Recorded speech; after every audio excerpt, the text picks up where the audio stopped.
चलिए तो खबरों में आगे बढ़ते हैं। यूपी को विकास की तरफ सीएम योगी आदित्यनाथ हमेशा अग्रसर रहते हैं, तो वही अब सीएम योगी एक बार फिर से लोगों पर नजर रखने के आज लखनऊ में कमांड सेंटर और सीएम डैशबोर्ड का शुभारंभ करने वाले हैं।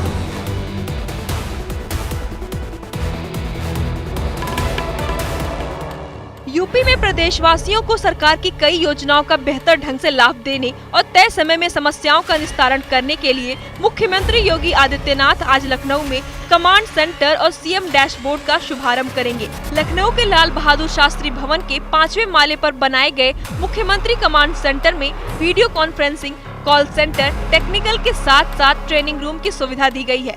तो वहीं सीएम डैशबोर्ड पर इस समय कुल 53 विभागों की 585 योजनाएं और परियोजनाएं पंजीकृत हैं और 37 विभागों के 94 प्रमुख प्रोजेक्ट चिन्हित किए गए हैं। सभी विभागों में विभिन्न योजनाओं से संबंधित जो भी डेटा पोर्टल पर उपलब्ध किया जाएगा वह सीधे सीएम डैशबोर्ड पर दिखाई देगा। यानी सीएम डैशबोर्ड की मदद से कई योजनाओं की रियल टाइम मॉनिटरिंग की जा सकेगी। आपको बता दें कि डेटा के विश्लेषण के लिए टीम भी गठित की जाएगी। तो वही जानकारी के मुताबिक गुजरात में भी सीएम कमांड सेंटर व डैशबोर्ड जैसी व्यवस्था पहले से मौजूद है। अब उसी के तर्ज पर यूपी में भी इसे बनाया गया है। Bureau report, India daily live. अब देखिए, अयोध्या में श्री राम भगवान मंदिर का निर्माण कार्य तेजी से चल रहा है। अयोध्या में श्री राम जन्मभूमि पथ पर बने नवीन दर्शन मार्ग आज से शुरू होने जा रहा है, तो वही मंदिर का अगले साल तक उद्घाटन भी हो जाएगा। इस दौरान मंदिर में खूबसूरत मूर्तियों को उकेरा भी जा रहा है। देखिए 60 सेकंड में पूरी रिपोर्ट।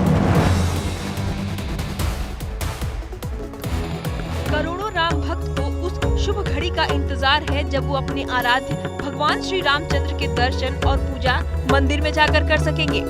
अयोध्या में श्री राम भगवान मंदिर का निर्माण कार्य तेजी से चल रहा है।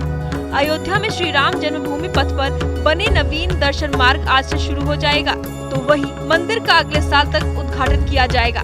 इस दौरान मंदिर में खूबसूरत मूर्तियों को उकेरा जा रहा है। इस नए मार्ग को 66 मीटर लंबा बनाया गया है, जहां इस मार्ग के माध्यम से श्री राम जन्मभूमि पथ से होकर रामलला का दर्शन किया जाएगा। करीब 39 करोड़ रुपए की लागत से यह मार्ग 1.5 साल में बनकर तैयार हुआ है। इस निर्माण कार्य की जानकारी श्री राम जन्मभूमि तीर्थ क्षेत्र ट्रस्ट के महासचिव चंपत राय ने दी है।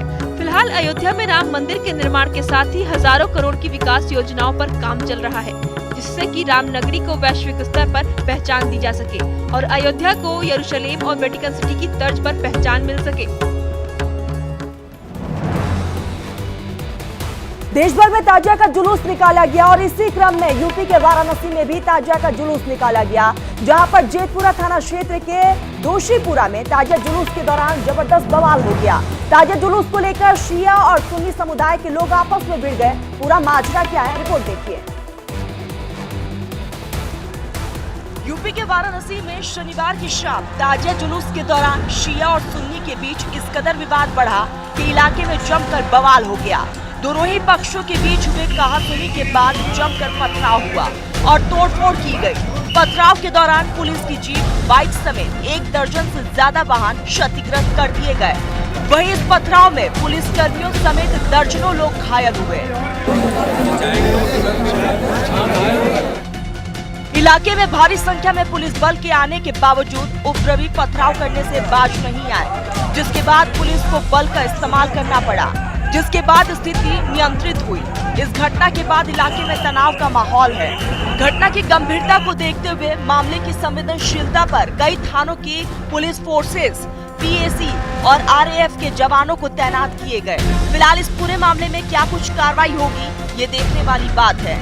Bureau report, India daily live.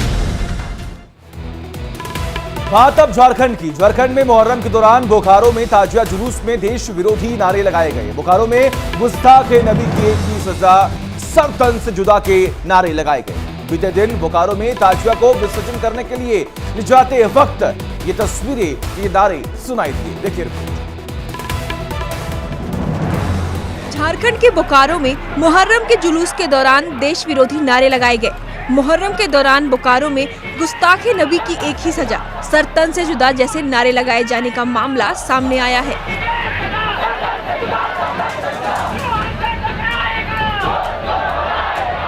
बीते दिन बोकारो में ताजिया को विसर्जन करने के लिए ले जाते समय का यह वाकया है। अब इस नारेबाजी का वीडियो सोशल मीडिया पर जमकर वायरल हो रहा है। वीडियो में देखा जा सकता है कि भीड़ में मौजूद कुछ लोग सर तन से जुदा के नारे लगा रहे हैं। भीड़ में बुजुर्ग और युवा भी शामिल हैं और अपने हाथों में तलवारें लेकर लहराते नजर आ रहे हैं। एक बार सुनिए कैसे देश विरोधी नारे लगाए जा रहे हैं। इस वीडियो को देखकर लग रहा है कि कहीं देश में नफरती गैंग दहशत और नफरत फैलाने में तो नहीं लगा हुआ है। वैसे कई राज्यों में सिर तन से जुदा के नारे लगने के मामले सामने आ चुके हैं, तो वहीं इन मामले में कई गिरफ्तारियां भी हुई हैं, लेकिन इन एक्शन के बावजूद ऐसे नारे लगाए जा रहे हैं। Bureau report, India daily live. खबरों में आगे बढ़ती है और एक बार फिर यूपी के पीलीभीत से कावड़ यात्रा और ताजिया जुलूस के दौरान हंगामा देखने को मिला और इसी दौरान दोनों पक्षों के बीच जमकर पथराव भी किया गया। पथराव से जहानाबाद क्षेत्र में अफरा तफरी का माहौल देखा गया। घटना का वीडियो भी सोशल मीडिया पर वायरल हुआ। देखिए 7 सेकंड में ये पूरी रिपोर्ट। सावन के चौथे सोमवार से पहले यूपी के पीलीभीत से खामरिया पुल में कावड़ियों और ताजिएदारों के बीच जमकर हंगामा देखने को मिला। इस दौरान दोनों पक्षों के बीच भीषण पत्थरबाजी की गई। पथराव से जहानाबाद क्षेत्र में अफरा तफरी मच गई। इस दौरान घटना का वीडियो भी सोशल मीडिया पर वायरल हुआ, जिसमें देखा जा सकता है इलाके में पथराव के दौरान भारी भीड़ इकट्ठा हो गई। इलाके में पथराव की घटना के बाद पुलिस तुरंत एक्शन मोड में आई और मोर्चा संभाला। इस दौरान लोगों ने पुलिस पर भी पथराव कर दिया। फिलहाल इलाके में भारी पुलिस बल को तैनात किया गया। पुलिस का कहना है कि माहौल खराब करने वालों के खिलाफ सख्त कार्रवाई होगी, किसी को भी बख्शा नहीं जाएगा। अग्रिम विधिक कार्रवाई की जा रही है। जैसे ही तहरीर प्राप्त होगी इसमें मुकदमा पंजीकृत किया जाएगा और जो भी इसमें शामिल होंगे सभी की गिरफ्तारी की जाएगी। फिलहाल तस्वीरों में साफ नजर आ रहा है कावड़िया आगे बढ़े या फिर पत्थरबाज आगे बढ़े, दोनों तरफ से अपनी अपनी दलीलें हैं। मौके पर भारी पुलिस बल को भी तैनात किया गया। फिलहाल पुलिस तफ्तीश में जुटी है। Bureau report, India daily live. और देखिए पीएम नरेंद्र मोदी आज एक बार फिर अपने मासिक कार्यक्रम मन की बात करने वाले हैं। पीएम मोदी मन की बात में देश विदेश के लोगों के साथ अपने विचारों को साझा करेंगे। पीएम मोदी का यह 103वां एपिसोड होने वाला है। देखिए आपकी भागीदारी ही इस कार्यक्रम की सबसे बड़ी ताकत है। देशवासियों के लिए प्रधानमंत्री नरेंद्र मोदी आज एक बार फिर अपने मासिक कार्यक्रम मन की बात करेंगे। मासिक रेडियो कार्यक्रम का ये 103वां एपिसोड होगा। पीएम मोदी मन की बात में देश विदेश के लोगों के साथ अपने विचार साझा करेंगे और देशवासियों से पीएम मोदी बात करेंगे। इस कार्यक्रम को पीएम मोदी सुबह 11 बजे संबोधित करेंगे। आप सभी ने जो आत्मीयता और स्नेह मन की बात के लिए दिखाया है वो अभूतपूर्व है। आपको बता दें कि साल 2014 में सत्ता में आने के बाद प्रधानमंत्री ने मासिक कार्यक्रम मन की बात की शुरुआत की थी और हर महीने के आखिरी रविवार को पीएम मोदी मन की बात कार्यक्रम के जरिए देशवासियों को संबोधित करते हैं। मन की बात का पहला एपिसोड साल 2014 के अक्टूबर महीने में प्रसारित हुआ था।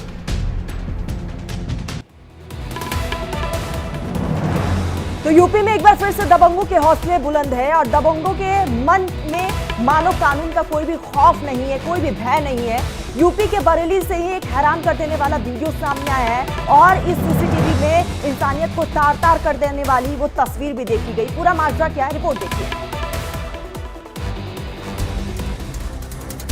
अमानवीय और क्रूरता को दर्शाता ये वीडियो यूपी के बरेली जिले का है, जहां एक चलती स्कूटी पर 3 लोग सवार हैं। वहीं स्कूटी पर बैठे तीसरे व्यक्ति ने एक व्यक्ति को पकड़ रखा है और घसीटते हुए उसे लेकर जा रहे हैं। घटना की पूरी वारदात सीसीटीवी में कैद हो गई।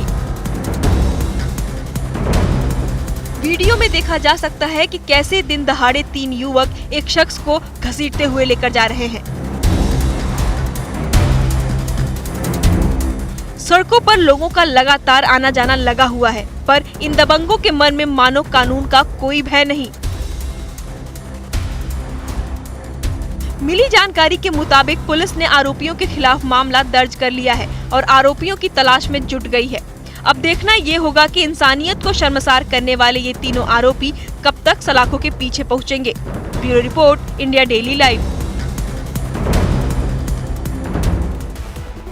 झारखंड के बोकारो में ताजिया निकालने के दौरान ताजिया बिजली के तार से टकरा गया, जिसके बाद 13 लोग झुलस गए। आखिर क्या है पूरा मामला, देखिए। एक छोटी सी गलती और इतना बड़ा हादसा।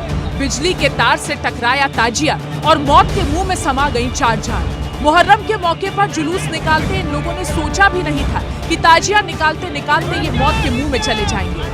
घटना झारखंड के बोकारो जिले के खेतका गांव की है, जहां मुहर्रम के 10वें दिन जुलूस निकाला जा रहा था। लोग सुबह 5:30 बजे ताजिए को इमामबाड़ा की तरफ ले जा रहे थे। इसी बीच सड़क के ऊपर से गुजर रही 11,000 वोल्ट की हाई टेंशन लाइन से ताजिया टकरा गया और देखते ही देखते 13 लोग करंट की चपेट में आ गए। घायलों को अस्पताल पहुंचाया गया, लेकिन तब तक 4 लोग दम तोड़ चुके थे।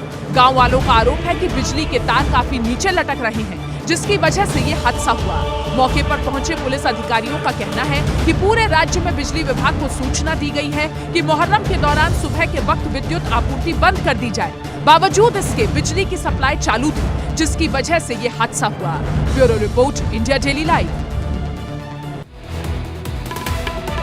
अब बात सीएम योगी आदित्यनाथ की। बाबा का बुलडोजर मॉडल हिट है। सिर्फ यूपी में ही नहीं बल्कि इसकी गूंज अब देश के बाकी राज्यों में भी सुनाई दे रही है। बुलडोजर एक्शन एक तरह से योगी सरकार की कार्यशैली की पहचान भी बन चुका है। अपराध के खिलाफ बुलडोजर ने जिस तरह से प्रहार किया है, उसने ऐसी नजीर पेश की है कि अब जज साहब भी कहने लगे हैं कि बाबा का बुलडोजर मंगाओ। आखिर माजरा क्या है, रिपोर्ट देखिए। यूपी में सीएम योगी के बुलडोजर एक्शन ने बड़े बड़े माफिया को मिट्टी में मिला दिया है। इस बुलडोजर ने भ्रष्टाचार, अवैध कब्जों को रौंदना शुरू किया तो अपराधी घुटने टेकने पर मजबूर हो गए। अब बाबा के इसी बुलडोजर मॉडल की दूसरे राज्यों को भी दरकार हो रही है। अपराध का तोड़ मतलब बाबा का बुलडोजर। तभी तो अब जज साहब भी कहने लगे कि बाबा का बुलडोजर मंगाओ। पश्चिम बंगाल हाईकोर्ट के जस्टिस अभिजीत गंगोपाध्याय ने योगी के बुलडोजर मॉडल की तारीफ की है। हाईकोर्ट जस्टिस ने अवैध कब्जों को लेकर सख्त टिप्पणी करते हुए कोलकाता नगर निगम को बड़ा संदेश दिया। दरअसल कलकत्ता हाईकोर्ट के जस्टिस अभिजीत गंगोपाध्याय मानिक ताल में अवैध कब्जे से जुड़े मामले की सुनवाई कर रहे थे। इस दौरान उन्होंने योगी मॉडल का जिक्र किया और कहा कि नगर निगम को अवैध कब्जा हटाने में दिक्कत हो रही है तो यूपी के सीएम योगी आदित्यनाथ के बुलडोजर किराए पर ले सकते हैं। सीएम योगी के राज में उत्तर प्रदेश लगातार नई ऊंचाइयां छू रहा है। इस बार जीएसटी कलेक्शन यूपी ने नया रिकॉर्ड बना लिया है। सीएम योगी की अगुवाई में जीएसटी कलेक्शन के मामले में भी यूपी नंबर 1 बन चुका है। प्रदेश के विकास के लिए बेहद अहम कदम माना जा रहा है ये। तो टैक्स चोरी रोकने पर भी सीएम योगी का पूरा फोकस है। देखिए रिपोर्ट। सीएम योगी आदित्यनाथ के प्रयासों और नीतियों से यूपी नई ऊंचाइयां छू रहा है। अर्थव्यवस्था बूम करने लगी है। यूपी में पहली तिमाही में 46,000 करोड़ से अधिक राजस्व कलेक्शन हुआ है। लेकिन टैक्स चोरी रोकने पर भी सीएम योगी का पूरा फोकस है। सीएम योगी ने सरकारी आवास पर हुई बैठक में सूबे की अर्थव्यवस्था को लेकर अधिकारियों को जरूरी दिशा निर्देश दिए। सीएम योगी ने कहा कि टैक्स वसूली के लिए ज्यादा तत्परता से काम करें ताकि यूपी को आर्थिक रूप से मजबूती दी जा सके। सीएम योगी ने मुख्यमंत्री बनने के बाद से प्रदेश की अर्थव्यवस्था को मजबूत करने की दिशा में कई कदम उठाए हैं, जिसका नतीजा ये है कि सीएम योगी का प्लान जीएसटी हिट हो गया है और जीएसटी कलेक्शन में भी यूपी नंबर 1 बन गया है। वहीं सीएम योगी ने टैक्स कलेक्शन और टैक्स चोरी को रोकने के लिए टेक्नोलॉजी को बढ़ावा देने की बात कही। साफ है कि उत्तर प्रदेश को उत्तम प्रदेश बनाने और बुलंदी पर पहुंचाने की कोशिश लगातार सीएम योगी की ओर से की जा रही है। पीएम मोदी ने दिल्ली में भारत मंडपम में अखिल भारतीय शिक्षा समागम का उद्घाटन किया और इसी मौके पर पीएम मोदी ने कहा कि नई शिक्षा नीति में परंपरागत ज्ञान व्यवस्था से लेकर भविष्य की टेक्नोलॉजी तक सभी को बराबर अहमियत दी गई है। तो भाषा की राजनीति करने वालों पर भी पीएम मोदी ने बड़ा प्रहार किया। रिपोर्ट देखिए। प्रधानमंत्री नरेंद्र मोदी ने प्रगति मैदान के भारत मंडपम में अखिल भारतीय शिक्षा समागम का उद्घाटन किया। इस दौरान नई शिक्षा नीति से शिक्षा जगत में होने वाले बदलाव पर चर्चा की। पीएम मोदी ने कहा कि शिक्षा में देश को सफल बनाने और देश का भाग्य बदलने की ताकत है। उन्होंने भाषा से राजनीति करने वाले विरोधियों की भी क्लास लगा दी। एक और लाभ देश को होगा। भाषा की राजनीति करके अपनी नफरत की दुकान चलाने वालों का भी शटर डाउन हो जाएगा।